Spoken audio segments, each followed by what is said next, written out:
Seorang wanita memegang ular besar. Ular itu berubah menjadi manusia. Tapi wanita itu tidak menyadarinya.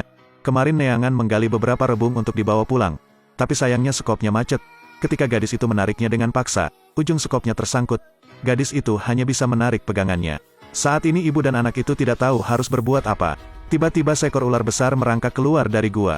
Hal ini membuat ibu dan anak tersebut ketakutan. Semua orang dengan cepat klik suka untuk meminta keberuntungan. Neang buru-buru menjelaskan. Gadis itu hanya secara tidak sengaja melecehkan, berharap Dewa Ular akan memaafkanku. Dewa Ular memaafkan kesalahannya dan perlahan mundur ke dalam. Pada saat ini Neang tiba-tiba memanggilnya kembali. Bisakah Dewa Ular memberi saya kembali sekop pinggul? Dewa Ular setuju dengannya. Dewa Ular mendorong sekop, Neang dengan cepat mengambilnya. Kemudian ibu dan anak itu segera berlari. Dan ular di mulut gua masih memperhatikan ibu dan anak mereka. Wanita dalam perjalanan pulang menyebarkan rebung yang telah dia gali ke tanah. Gadis itu ingin meninggalkan petunjuk untuk ular itu. Ular itu melihat rebung yang bertebaran di tanah dan mengerti maksud Neang. Ini mengikuti jejak di tanah. Pada malam hari, ular itu merangkak ke kamar wanita itu. Perlahan-lahan merangkak ke tubuh Neang. Neang sedang tidur dan langsung merasa sangat nyaman. Tiba-tiba gadis itu terbangun dengan kaget. Melihat Neang hendak berteriak, ular itu perlahan menjelma menjadi manusia. Cinta pertama Neang. Tapi Neang tidak bisa mengerti. Gadis dan mantan kekasihnya sedang jatuh cinta. Tiba-tiba seekor ular besar tiba-tiba muncul di hadapannya. Kekasih tua itu segera mengambil parang untuk memotong ular itu. Ular itu langsung dipotong menjadi dua. Langit tiba-tiba berubah. Cinta pertama itu tidak tiba-tiba hilang. Kemudian kisah Neang dan mantan kekasihnya ditemukan oleh putrinya. Namun yang dilihat putri itu adalah seekor ular raksasa. Putri takut mati. Dalam satu malam Neang keesokan harinya mengalami reaksi mual di pagi hari. Tapi suaminya telah bekerja di luar selama lebih dari 1 tahun sekarang. Pastinya daging ular.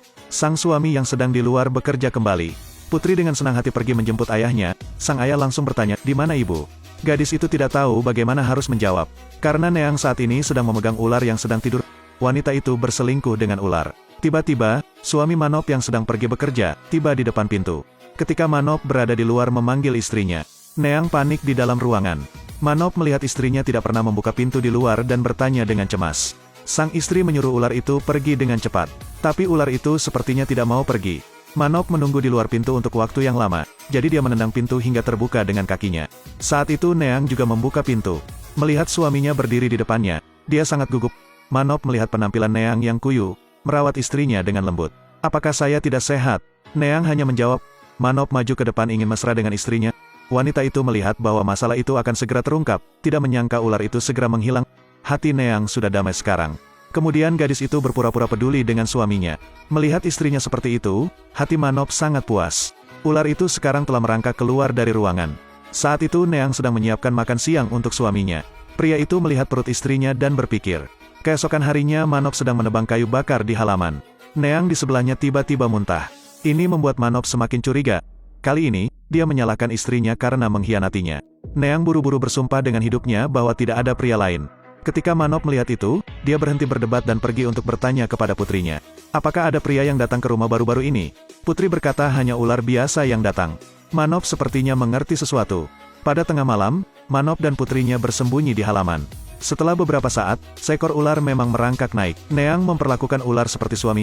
Manop yang bersembunyi di rerumputan patah hati dan putus asa. Sekarang dia mengerti mengapa istrinya hamil. Dia kemudian memiliki pemikiran yang aneh. Kemudian Manop menjadi tenang dan datang ke sebuah paviliun. Dia berencana untuk membalas dendam pada istrinya. Tetapi pada saat ini, seekor ular besar muncul lagi. Seekor ular perlahan merangkak naik ke langit-langit. Pria yang ketakutan. Ternyata itu hanya mimpi buruk. Tetapi pria itu langsung memikirkan istrinya. Jadi keesokan harinya dia meminta putrinya untuk memanggil ular itu keluar. Gadis itu sangat ketakutan, tapi dia tetap menurut. Gadis kecil itu berdiri di depan gua dan memanggil beberapa kali. Ular itu secara alami merangkak keluar perlahan. Itu mengikuti putrinya ke depan. Pada saat ini, langit menjadi gelap, dan sesosok secara bertahap muncul. Suami Neang sudah lama disergap di sini. Melihat ular itu benar-benar keluar dari gua, dia diam-diam mengeluarkan pisau dan memotong ular menjadi 2 di depannya. Pria itu akhirnya membalas dendam. Setelah itu, dia menyerah membawa pulang daging ular, dan membuat daging ularnya sendiri. Ibu dan anak baru saja menikmati makan siang yang lezat. Neang mengambil sepotong besar daging dan memakannya. Manop marah dan mengatakan itu baik untuk makan lebih banyak. Dia juga menunjuk kepala ular yang tergantung di sampingnya. Neang terkejut tetapi tidak berani menunjukkannya. Gadis itu menangis dan berkata itu enak. Di malam hari, Neang masih berharap ular itu muncul lagi. Tetapi gadis itu menunggu dan tidak melihat ular itu. Sekarang dia mengerti. Kemudian Manop pergi ke belakang untuk menghibur Neang. Dia mengatakan kemarahan tidak baik untuk kehamilan. Keesokan harinya, pasangan itu sama seperti sebelumnya. Manop juga ingin mengajak istrinya keluar untuk menangkap ikan. Tiba-tiba Manop mengatakan untuk melupakan sesuatu. Kemudian dia pergi untuk mengambil pisau sepanjang 10 meter. Neang juga mengikuti suaminya keluar. Di tepi sungai, pria itu mengungkapkan wajah aslinya. Dia ingin membunuh anak di perut Neang. Neang melarikan diri sehingga suaminya mengejar. Dia menjambak rambut istrinya dan menariknya ke darat. Dan gadis itu juga sedang dalam perjalanan ke sini. Dia merasakan sesuatu yang buruk akan terjadi. Neang berbaring di tepi sungai memohon suaminya untuk menyelamatkannya, tetapi dia kehilangan semua alasan. Dia dengan panik menyayat perut istrinya. Perut Neang penuh dengan bayi ular. Manop mengayunkan pisaunya dan menyayat bayi ular itu hingga ia membunuh semua bayi ular di depannya. Orang gila itu tertawa keras. Akhirnya perseteruan itu terselesaikan. Tapi sekarang seekor ular diam-diam merangkak ke dalam air. Wanita itu bermain dengan ular itu, dan keesokan harinya mengetahui bahwa dia hamil. Sang suami kembali dari kerja dan mengetahui, dia langsung melahirkan istrinya. Tidak heran ada ular kecil yang tak terhitung jumlahnya di perut wanita itu. Manop tanpa henti menebas bayi ular itu. Dia membunuh semua bayi ular di depannya. Dia mulai tertawa. Topi biru ini akhirnya dilepas. Tapi dia tidak tahu bahwa seekor ular muncul. Manop tidak memperhatikan saat ini. Jadi dia tiba-tiba menabrak batang kayu. Putri mereka juga mengikuti. Melihat ini, gadis itu menangis tanpa suara. Tapi dia juga harus memukul Lok yang sama seperti ayahnya. Kemudian Soraya untungnya melarikan diri ke tempat yang damai. Pada saat ini seorang pria muncul, tubuhnya memancarkan cahaya. Tubuh Soraya juga memancarkan cahaya. Segera Soraya berubah menjadi seorang anak. Bayi menangis sambil berbaring. Pria dengan wajah lembut berkata dia akan membawa pulang gadis itu. Tetangga tampaknya telah menguap dari dunia. Jadi, lihat apa yang terjadi. Sesampainya di rumah, mereka melihat kepala ular tergantung di depan pintu. Tetangga segera melipat tangan mereka dan meneriakkan. Namun keesokan harinya, tetangga berusia 70 tahun itu tiba-tiba hamil. Dia mengobrol dengan anak laki-laki dan meminta mereka untuk memberi makan nasinya. Kemudian dia tersenyum dengan senyum tipis. Dan Soraya dalam sehari dia tumbuh menjadi anak berusia 8 tahun. Dia memiliki mata biru dan sekelompok bayi ular di kepalanya. Tapi kepala ini masih membatasinya. Guru menyuruhnya untuk tidak terlalu memperhatikan orang lain. Di mataku, kamu yang paling cantik. Suasana hati Soraya segera membaik. Suatu hari dia melihat beberapa anak bermain. Soraya mengumpulkan keberanian untuk menyambut mereka. Ketika orang-orang melihatnya, mereka takut. Soraya bilang dia tidak akan menyakiti mereka. Mereka bergegas pergi. Hal ini membuat Soraya sangat sedih. Pada saat ini tuannya perlahan mendekat. Dia menghibur Soraya. Kata Soraya sedih. Aku hanya ingin berteman dengan mereka. Tapi semua orang takut padaku. Tuan terus menghiburnya. Kamu berbeda dari manusia. Kamu adalah keturunan Dewa Ular. Bertekad bahwa hidup ini akan menghadapi banyak kesulitan. Soraya menitikkan air mata, tidak tahu bahwa itu akan lebih sulit nanti. Wanita yang hanya tidur 1 hari melahirkan bayi perempuan ini keesokan harinya. Dia memiliki bentuk manusia tapi rambutnya ular.